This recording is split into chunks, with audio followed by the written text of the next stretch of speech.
Good evening. Today's news brings a series of significant developments spanning shifts in United States domestic policy, international relations, and critical economic and geopolitical revelations. Beginning in the United States, the federal government has made a notable acquisition in Utah. A warehouse in the state has been purchased from the DWS Group, a subsidiary of Deutsche Bank. This facility is earmarked to serve as a detention center for the United States Immigration and Customs Enforcement. Reports indicate that thousands of migrants could eventually be held there.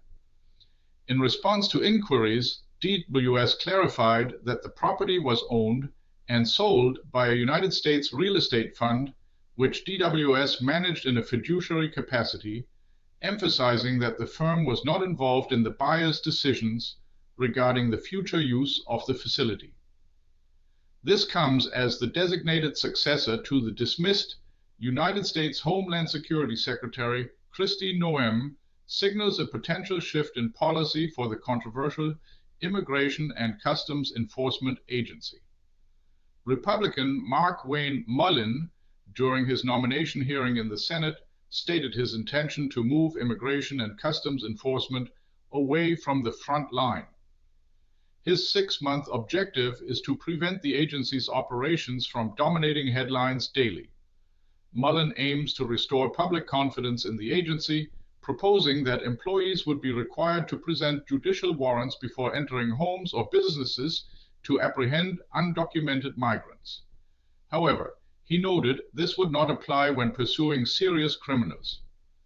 Mullin also indicated a less radical approach for the Federal Emergency Management Agency, stating it would be restructured rather than abolished, contrary to previous plans. His nomination awaits Senate approval. On the international front, a key ally of the United States in Latin America, Costa Rica, has severed its diplomatic ties with Cuba. Costa Rican President Rodrigo Chavez explicitly stated that his government does not recognize the legitimacy of Cuba's communist regime. Havana swiftly criticized this decision, viewing it as a move orchestrated by the United States government to further isolate Cuba from other nations in the region. Costa Rican Foreign Minister Arnoldo Andre cited human rights violations and the suppression of opposition on the island as reasons for closing Costa Rica's embassy in Havana. Cuba has been requested to withdraw its diplomatic personnel from Costa Rica, with only consular officials permitted to remain. This makes Costa Rica the second Latin American country, following Ecuador just 2 weeks prior to break off diplomatic relations with Cuba. Amidst escalating tensions with Washington, active support for the socialist Caribbean nation from other Latin American countries has dwindled significantly.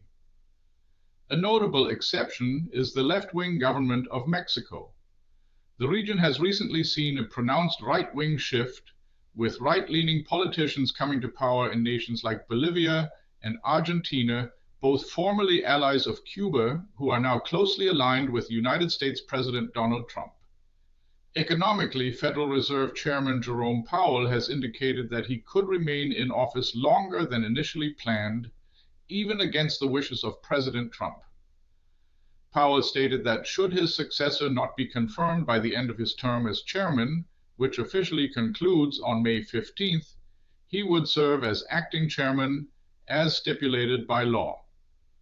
President Trump had previously been critical of the 73-year-old Powell, labeling him an idiot and a loser for not implementing the significant interest rate cuts Trump desired.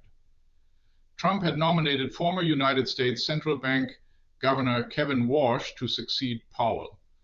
However, Warsh's confirmation by the United States Senate remains on hold amidst judicial investigations against Powell, initiated by Trump himself, regarding allegedly inflated costs in the renovation of the Federal Reserve building in Washington.